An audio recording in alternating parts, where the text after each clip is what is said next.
गर्मी में इनके पास एसी या कोई ढंग का फ़ैन नहीं होता है। बीमारी में इनके पास कोई अच्छे डॉक्टर की दवा नहीं होती है और ना ही इनके माइंड में कोई नेगेटिविटी होती है जो इनके लिए कोई डर पैदा करे, कोई चिंता, एंजाइटी एक्सेट्रा पैदा करे। जब लोगों ने मुझसे कहा तुम ऐब नॉर्मल हो, मैंने अपने आप से कहा मैं ऐब नॉर्मल हूँ। मेरे सबकॉन्शियस माइंड ने कहा नहीं, बट कॉन्शियस माइंड ने कहा yes, subconscious mind is abnormal. जब कॉन्शियस माइंड ने कहा कि सबकॉन्शियस माइंड ऐब नॉर्मल है, then it's definitely true that subconscious mind is abnormal. मैं सबकॉन्शियस माइंड को ऐब नॉर्मल क्यों बोल रहा हूँ अभी आपको आगे पता लग जाएगा। Hello, my self Talib Ansari and I am self psychotherapist. Mind को इस तरह से समझो। माइंड जो होता है ना, mind it's like a memory container, means a memory storage. और इसमें जैसा डेटा सेव होगा वैसे ही हमारा कॉन्शियस माइंड काम करेगा, हम काम करेंगे। और यही जो डेटा मैं बोल रहा हूँ, ये होती है हमारी आदतें, जो हमें जहन्नम तक ले जाने का दम रखती हैं और जन्नत का राजा बनाने तक का भी दम रखती हैं। मैं ऐसा क्यों बोल रहा हूँ? जो हमारी सराउंडिंग्स होती हैं ना, हमारे आसपास का माहौल होता है, वैसा ही हमारा मानसिक विकास होता है। और जैसा हमारा विकास हो चुका होता है, हम उसी में खुश रहते हैं, उसी में आनंद उठाते हैं। इसे क्या समझे? जैसे भी हम बन चुके होते हैं ना, जैसी भी इंफॉर्मेशन हमारे आसपास से, हमारी फैमिली से, हमारी लोकेलिटी से, हमारे सबकॉन्शियस माइंड में स्टोर हो चुकी होती है, उस इंफॉर्मेशन के अनुसार, उस इंफॉर्मेशन के आधार पर हम काम कर चुके होते हैं। बचपन से बड़े होने तक उसकी हमें आदत पड़ चुकी होती है। फिर हमें उसी में मज़ा आता है, उसी में आनंद आता है। फॉर एग्ज़ाम्पल, आप इस तरीके से समझो, एक सुबह जल्दी उठने वाला व्यक्ति और एक देर से उठने वाला व्यक्ति। हमारा जो सबकॉन्शियस माइंड होता है ना, वो कभी भी खुद से नहीं बदलना चाहता। कभी भी जो पैटर्न्स हमारे सबकॉन्शियस माइंड में बन चुके होते हैं बचपन से लेकर बड़े होने तक, बस उसी के आधार पर ये रहना चाहता है, उसी में रहना चाहता है, उसी में खुश रहता है, उसी में हमें आनंद आता है। इसलिए जब भी कभी हमें किसी सिचुएशन के अकॉर्डिंग चलना पड़ता है, किसी सिचुएशन के अकॉर्डिंग मतलब कि कोई ऐसे किसी काम को हमें करना होता है जो हमारी आदत से परे होता है, मीन्स हमारे सबकॉन्शियस माइंड में बने हुए पैटर्न्स के अगेंस्ट होता है, हमें उसको करने में बहुत ज़्यादा तकलीफ होती है। आप इन्हें देख रहे हो, इन्हें, अब इन्हें देखो। सबसे पहले इनकी बात करते हैं। ये बच्चे जो होते हैं ना, ये बच्चे गरीब फैमिली में पैदा होते हैं। इन्हें वो खाना, वो कपड़ा, वो मकान, वो एजुकेशन, वो केयर नहीं मिल पाती जो इनको मिलती है, बिकॉज़ ये ऐसे माहौल में रहते हैं जैसे इनके पेरेंट्स रहते आए हैं। जो भी काम इनके पेरेंट्स करते हैं, जो भी इंफॉर्मेशन इनके माँ बाप के पास होती है एक्चुअली ज़िंदगी जीने की, यही वो अपने बच्चों को सिखाते हैं। क्लीन एंड हाइजीनिक रहने के तरीके इनको नहीं पता होते हैं। ये कंफर्ट जोन से पूरे बाहर होते हैं, पूरे।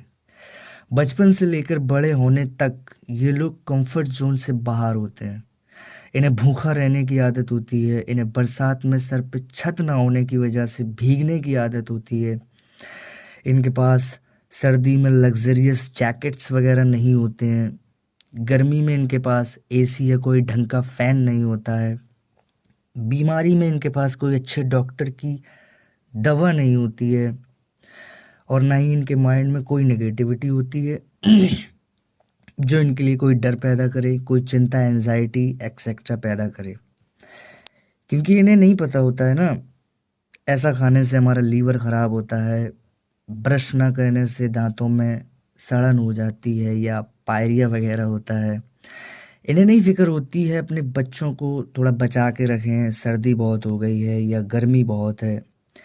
किसी भी तरह की कोई एजुकेशन नहीं होती है, इन्हें कोई नॉलेज नहीं होती है। अगर कोई इन्हें किसी भी डायरेक्शन में एजुकेट करने की कोशिश भी करता है अगर, या इन्हें बताता है ये गलत है, इससे ये हो सकता है, इससे ये नुकसान हो सकता है, इन्हें कोई फ़र्क नहीं पड़ता। किसी की भी बात का कोई फ़र्क नहीं पड़ता। इनफैक्ट ये उसे बेवकूफ़ और समझते हैं, इसलिए ये मेंटली बहुत स्ट्रांग हो जाते हैं और इसी के चलते ये फिज़िकली भी बहुत स्ट्रांग हो जाते हैं। इनके अंतर्मन में कोई नेगेटिविटी, किसी भी तरह की एंजाइटी घर नहीं करती है और इसलिए मेहनत करने के बावजूद भी, तकलीफ़ उठाते हुए भी बहुत सुकून में रहते हैं। एक माइंड का कॉन्सेप्ट होता है ना कि अगर हमारे माइंड में, सबकॉन्शियस माइंड में किसी भी तरह की नेगेटिविटी स्टोर है, मतलब अगर हमारा सबकॉन्शियस माइंड किसी भी गलत बातों को सोचकर परेशान होता है, सपोज़ हमारे नाखून बड़े हो गए, घर वाले कहते हैं काट लो वरना नाखूनों की गंदगी खाने के साथ हमारे पेट में चली जाएगी, हम बीमार हो जाएंगे। क्योंकि हमारी थिंकिंग ऐसी होती है, गंदगी चली जाएगी वो सही बात है, गंदगी के जाने से हम बीमार हों या ना हों, पर अपनी थिंकिंग के चलते हम बीमार ज़रूर हो जाते हैं। हमें बताया जाता है ये मत खाना, सर्दी हो रही है, हमें ज़ुकाम हो सकता है, भले ही वो चीज़ खाने से हम बीमार ना हो, बट हमारे माइंड में जो सेट कर दिया जाता है ना, उससे हम ज़रूर बीमार हो जाते हैं। ये अच्छी फैमिलीज़ में, अमीर फैमिलीज़ में बहुत होता है। हमारे बहुत ज़्यादा हमें बहुत ज़्यादा कंफर्ट जोन में रखा जाता है, जिससे हम मेंटली और फिज़िकली बहुत ही ज़्यादा कमज़ोर हो जाते हैं। और ये कभी भी, ये जो होते हैं ना, ये कभी भी ऐसे बीमार नहीं पड़ते, क्योंकि इनके सबकॉन्शियस माइंड में ऐसी हार्ड सर्कमस्टेंसेस में सुपर पॉजिटिव होने की वजह से इन बीमारियों से लड़ने के लिए इनका शरीर वैसे ही एंटीबॉडीज़ बना चुका होता है। वो कहते हैं ना, जैसा सोचो वैसे ही केमिकल हमारा माइंड रिलीज़ करने लग जाता है। सोचो अगर मुझे बुखार है, शरीर टूट रहा है, तो बुखार होगा नहीं, पर 1 से 2 घंटे में हो जाएगा पक्का। और इस दिशा में ये आयरन मैन सुपर पॉजिटिव होते हैं। इन्हें हैवी वेट उठाने की, इन्हें रिक्शा खींचने जैसी कई हैवी ड्यूटीज़ करने की आदत होती है। और मेरा जहाँ तक ख़्याल है, ये ड्यूटीज़ ये अमीर अच्छी फैमिलीज़ के बच्चे नहीं कर सकते हैं। और शायद इसीलिए परवरदिगार ने इन्हें ऐसा बनाया है, ताकि हैवी ड्यूटीज़ के लिए भी ऐसे आयरन मैन का होना बहुत ज़रूरी है। लेकिन फिर भी ये खुश रहते हैं, सुकून में रहते हैं। अगर कभी भी कोई उन्हें अच्छे कपड़े पहना दे या इनको क्लीन एंड हाइजीनिक रहने की सलाह दे, तो इन्हें बहुत अजीब लगता है। वो सब बहुत ज़्यादा अजीब लगता है इनको, क्योंकि बचपन से इनकी आदतें वैसी ही पड़ी हुई होती हैं, वही सबकॉन्शियस माइंड में इनके पैटर्न्स बने हुए होते हैं, ये वैसे ही ढले हुए होते हैं। इनके पास ना ही कोई सॉफ्ट स्किल्स होती हैं, ना ही कोई ख़ास प्रोफेशनल स्किल्स होती हैं। इनको ऊपर वाले ने भारी भरकम काम करने के लिए बचपन से एक अलग ही ट्रेनिंग दी होती है। और अब अगर इनकी बात की जाए, तो ये बिल्कुल अपोजिट होते हैं। सब कुछ होता है इनके पास, सब कुछ जो इनके पास नहीं होता। वो कपड़े, वो खाना, वो घर, वो फैमिली केयर, वो कंफर्ट जोन, वो हायर एजुकेशन, हर चीज़ की डीप नॉलेज, और फिर वैसा ही कमज़ोर माइंडसेट, और उसी के चलते कमज़ोर शरीर। मेरी इन अच्छी फैमिलीज़ को एक सलाह है कि आप बेशक ही अपने बच्चों को इन लोगों की तरह ऐसी हार्ड ज़िंदगी न दीजिए, पर उन्हें कंफर्ट जोन से बाहर रखें। थोड़ी तो डिफ़िकल्टीज़ उन्हें ज़िंदगी में फ़ेस करने दीजिए, ताकि वो mentally and physically in Iron Man की तरह मजबूत हो सकें। Thanks for giving your precious time. I see you in the next story. Till then, be happy and stay motivated.